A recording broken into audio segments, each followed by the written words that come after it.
iron a woman's breast with pistol and grindstone.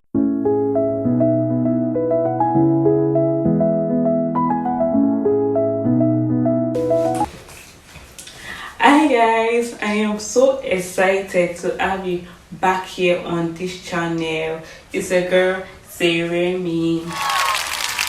Okay, and today we are going to be talking about something very exciting, something interesting.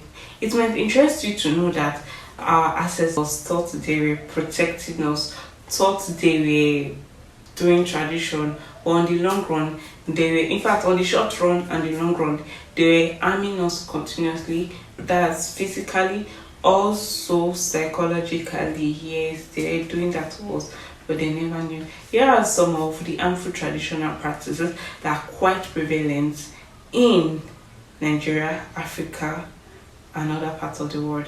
The first one we have is the female genital mutilation, FGM, or what we call female circumcision.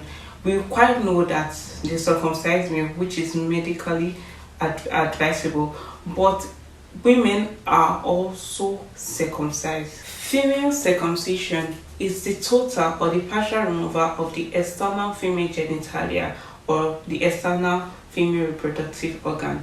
And the idea behind this act is to curb promiscuity in women. This has led to a whole lot of injuries, psychological and physical.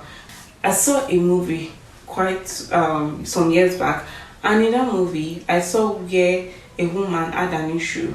I even thought it was a spiritual problem. She used to urinate on her body, often, especially at night. She had that issue, and the issue was brought about on the after later on. They discovered that the issue was just because of female genital mutilation that was done wrongly, and it led to an infection that was not treated, and that infection that was not treated led to our present predicament.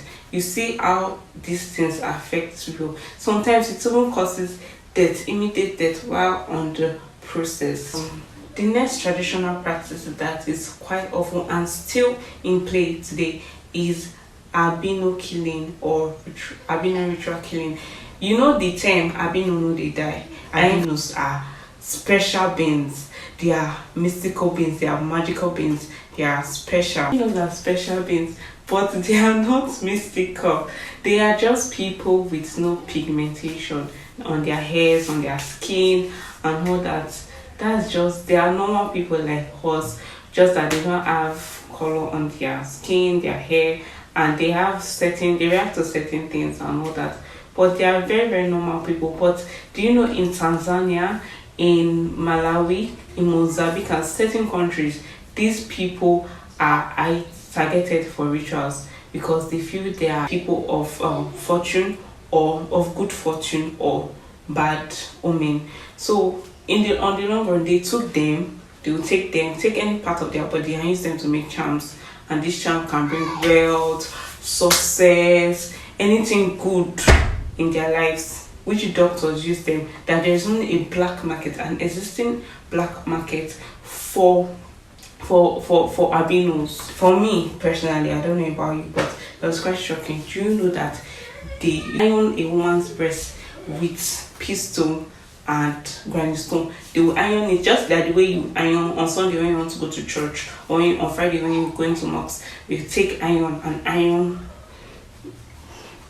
iron your clothes. This is how these people do iron or massage a lady's breast, because they felt like a lady is not supposed to, especially when she's young and she's still developing, she's not supposed to have two protruding breasts. If she has protruding breasts, the men around will be excited or will be driven, and they'll feel like they'll find her attractive, and she'll have unwanted attention at a wrong age.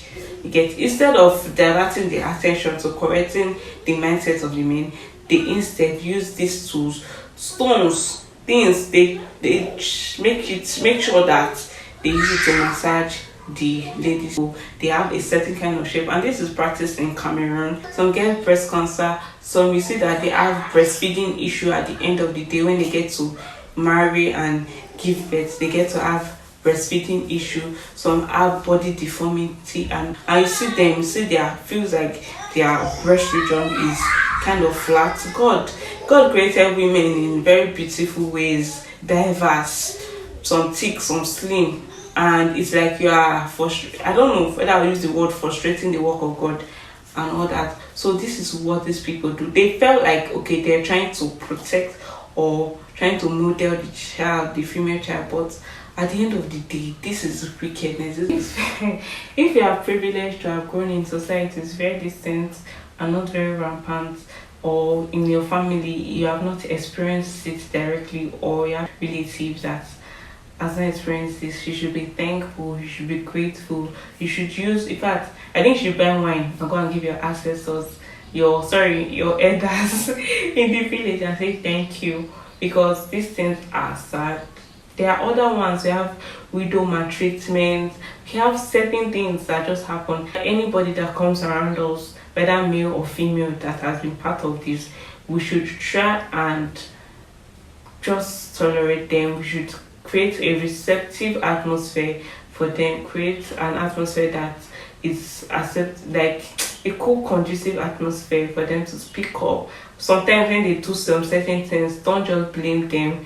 They'll say don't judge a book by its cover, don't just blame them, because you don't know what people have been through. If we actually look at this, the only way we can, especially when we are not in the aim of government, the only way we can try and preach our own, do our own thing, is to what campaign against these negative practices, because you cannot just go and change tradition once. It will take time, it will take step by step effort, and the effort of everyone involved. So the best thing is to campaign against this thing and educate people about this thing, so that they will understand that, okay, if we can avoid it, if some of our parents knew that this thing is negative, it has negative effect, they would have probably not taken that girl, that lady, to the woman that will circumcise her, or that woman that is going to use pistol and grind the stone that used to grind pepper and tomatoes to massage her breast and all that. So we just have to educate people, and education is forwarding this video, sharing this video to your friends and well-wishers. Let this be an eye-opener to them. So till I come here again, remember to like, subscribe and comment. Yes, hit the subscribe button. Kelechi, I'm seeing you. Don't go, don't scroll. Hit the subscribe button. Thank you. Bye.